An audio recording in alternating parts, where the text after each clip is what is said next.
We don't know why we're here or what we're supposed to do, and we never have. And we've tried to come up with ideas. And at the very first, we came up with religious ideas, with religions. And there was, thousands upon thousands more religions back in the day than there are now, except they all competed and a lot of them fell out of favor and they didn't work.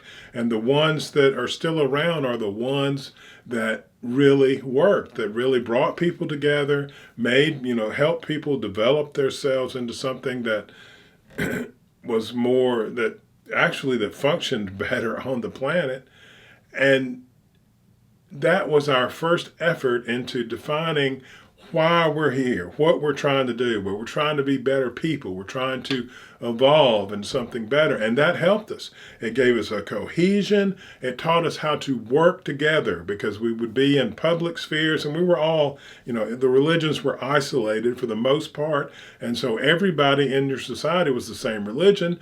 And so that gave you cultural norms so you could go to work and not get in fights with everybody every minute because there were certain rules of behavior. And if somebody did start trouble, you could say, listen, you're acting outside the rules. And everybody would go, that's right, stop that. And so it allowed us to act in concert.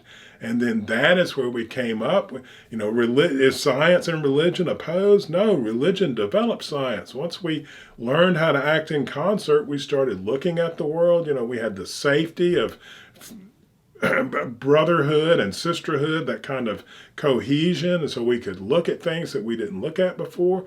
And that helped us develop, the skyscrapers and the airplanes and all the stuff that we have made. And what we can see at this point is we still don't really know why we're here or what we're supposed to do, but we seem to make some unbelievably cool stuff and we can move around.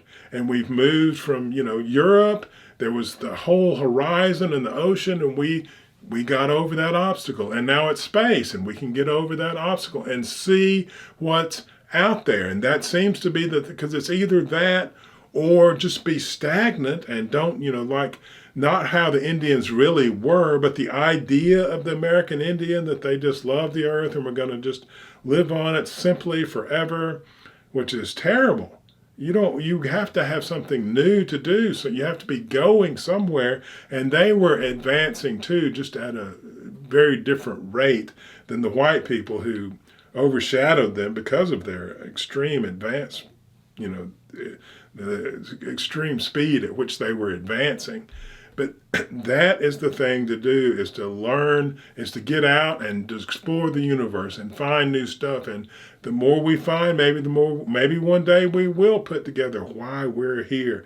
Or maybe that's the eternal mystery that propels us forward forever. But we don't know those things. And religion, while we might have outstripped that as confines for our shared mental context, it is something we should revere and respect and appreciate what it has done for us, because it's had its problems like everything else, but it's done great things.